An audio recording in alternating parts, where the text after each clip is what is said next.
One of the things that I'm seeing right now out in the real estate market, and especially with home sellers, and I talk about this a lot, but it's the inability for home sellers to listen on price.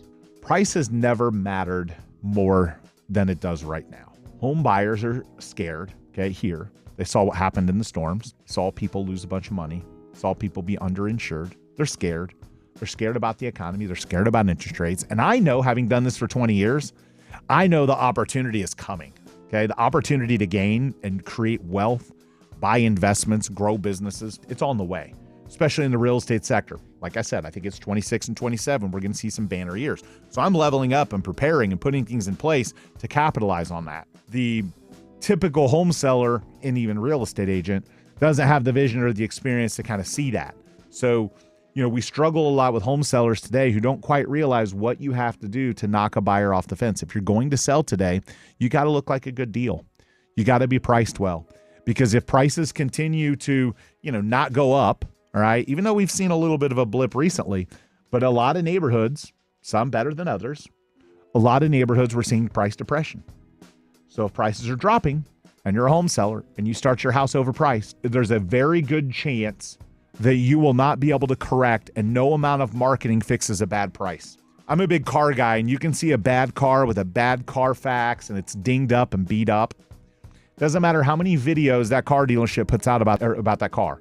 It doesn't matter how many influencers go and talk about how cool it is. It does not matter. It's overpriced. And that's what a lot of home sellers are doing today. And then the problem is, because we live in a vanity, ego-driven social media market where everyone wants social gratification and they want people to chase what they want and they want to be liked and they want people to like what they like, because that's the environment we're in, the more days on market you pile up, the more buyers are just going to reject your house, think something's wrong with it, and not get the social gratification of feeling like other people wanted the home and they got it. If you overprice your home at the beginning, when you go to cut the price, you missed it. It's too late. Prices are dropping. Now you're only at the price that you should have been 2 months ago. So the smartest sellers today are pricing ahead of that. They're pricing under market. They're making a deal so valuable to the buyer that it knocks the buyer off the fence, sometimes more than one buyer. But the point is that if you're going to sell today, that's the strategy you have to do, because if you price it high and then you lower it, you're just simply chasing it. And then by the time you get the price right, you've been on the market for 4 months and every buyer is going to skip next. The best piece of advice I can give you as a home seller today is price your home very aggressively. Cut to the chase. If you're like, well, let's put it out there at 500, but if we got a 450, we'd take it. Put it on for 450. Cut to the chase. Don't gamble.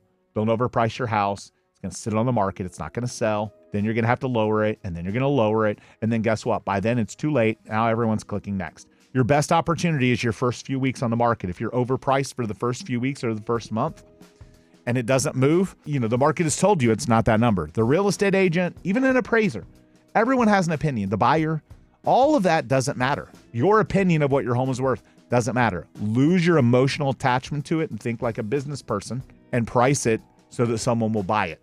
If you price it what you think it's worth, it's not going to sell. You're going to sit there and you're still going to be the highest bidder for your home months later. You've got to price aggressive today. You've got to knock buyers off the fence. You've got to look like a great deal, and you've got to get ahead of the downward trend that is, again, we talked about the stats earlier. It's not present in every neighborhood, but it's present in a lot of them. Okay. Shore Acres. We had one this week. Customer wants to overprice it. It's not going to sell. It's going to be a waste of time. We're going to go out there, put a sign in your yard. We're going to get feedback over and over, or barely any showings. Then you're going to get upset that it hasn't sold, when all along the reason it hadn't sold is because you didn't listen to us on price.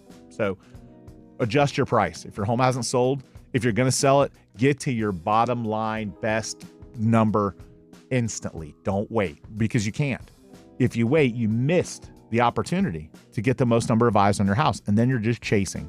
And your ability to statistically speaking, highest list to sell price ratio homes, okay, so the ones that get the most either at or above asking price, happens very early. It doesn't happen late. Don't think like 2021, like my neighbor's house did this, or 2022, my neighbor's house did this.